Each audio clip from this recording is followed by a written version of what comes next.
Jinga, who lived in the turquoise waters of Malaysia. Now, though Jinga was a bright orange clown anemone fish with flashy white stripes, he loved his quiet life and the safety of a pink sea anemone. To him, it was the most beautiful place in the world. But then one day, Jinga's pink haven turned as dark as the deepest sea. He was just waking up when he sensed a change in his anemone. A layer of thick green goop was sinking over both of them like a heavy blanket. Jinga immediately got to work nibbling away at the ghastly goop. It had a sour taste, and with every cleaning bite, he felt sicker and sicker. It's not working, he thought. I'll have to go find help. So, leaving the safety of his lovely home, little Jinga bravely ventured out across the coral reef. The first fish he ran into was Peter Pufferfish. Now normally, Peter was about as thin as any other fish, but at this moment, he was round as a ball and covered with spikes. Peter's face was so puffed up he could hardly speak. Oh, he moaned through pinched lips. I just saw the green goop moving in and I can't stop panicking about it! Jinga said, oh dear, then you'd better come with me and we'll find someone who can help us both. So off went Jinga and Peter Pufferfish. They hadn't gone far when Jinga spotted a shark cruising the coral. Excuse me, sir? He called out nervously while Peter panicked about getting eaten by the shark. Oh, found again. At first, the shark didn't hear Jinga. Darn green goop, he was grumbling to himself. Look at this reef. It used to be full of colorful fish, but now they're all scared off. And even the coral is starting to bleach. All because of the green goop. What can we do about it? Jinga called out. Now the shark noticed him and snarled back, tell King Shellfish, the great king of the people. I'm sure people made this mess, so people should clean it up. And he swirled around and swam away. Wait, cried Jinga, where can I find King Shellfish? But the shark had already gone. Peter Pufferfish had an idea. Let's head for the mangroves. Maybe we'll find the great king over there. So the two friends set off again.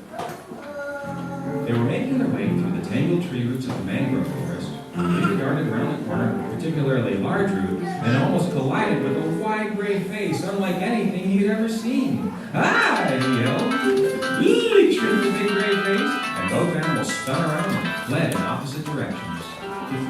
Cautiously, Jinga peered back around the root he was hiding behind and saw a bulbous body as big as a boat. Are you King Shellfish? He asked. No! The gray-faced tucker with multiple chins wobbling in all directions. My name is Doggy Dugong. I'm a sea cow. I don't look anything like the king, though someday I look like a lovely mermaid. And she winked at Jinga. Yeah, well, we're looking for the king, said Jinga. We need to ask him to stop the green goop. Yes, you must, Daddy pleaded urgently. This green goop is smothering the seagrass and you and I'll have nothing to eat. Well, why don't you come with us, said Jinga. So Jinga, Peter Pufferfish, and Dottie Dugong traveled together into the waters of the swamp swirling with sand from the shore. It's a fine day for the beach, a sad voice whispered in Jinga's ear. Startled, he turned around and saw a large sea turtle with tears in her eyes. I was going to go ashore to lay my eggs where I myself hatched long ago, said Sally Sea Turtle. The king shellfish is building a palace with dyed green stones, and now green goop is covering the sand. I'm afraid the goop will hurt my eggs. We're afraid too, said Jinga, but planning to tell the king how his actions are affecting our world. Just at that moment, a group of men came down to the water's edge carrying a beautiful white boat. In it sat a man dressed in sparkling white clothes. They set the boat down in the water, and a servant quickly climbed aboard and began to row. Well, here's your chance, said Sally Sea Turtle. That's King Shellfish. So Jinga, Peter Pufferfish, Dottie Dugong, and Sally Sea Turtle hurried up to the boat. Hail, great King Shellfish, squeaked Jinga in a small voice, and he told their sad stories to the king.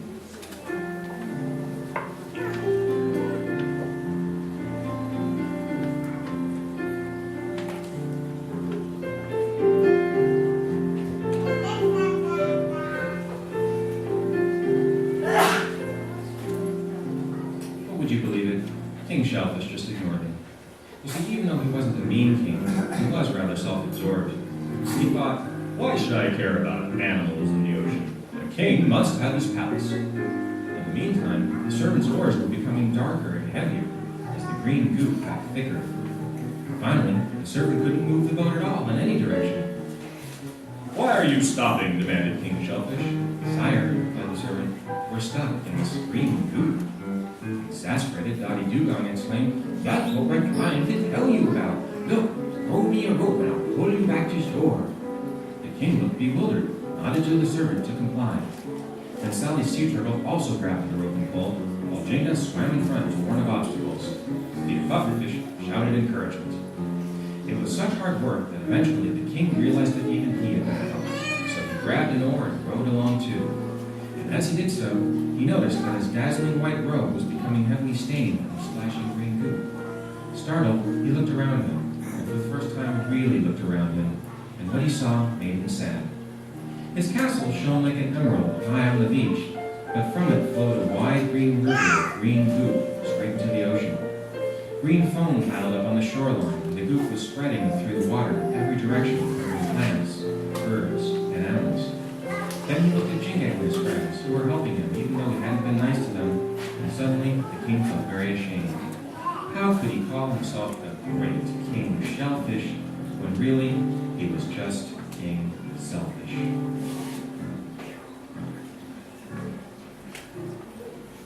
By the time the little group finally reached shore, King Shellfish had made a decision. Thank you for helping me see that we need to work together to live happily in this world, he told them. I understand now that being king isn't just about having whatever I want, it's about taking responsibility. I will stop the green goop from flowing into the ocean and make sure nothing else does either.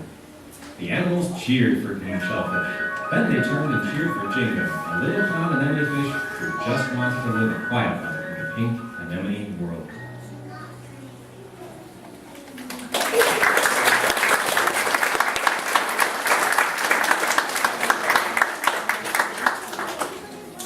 We hope you enjoyed our two stories today.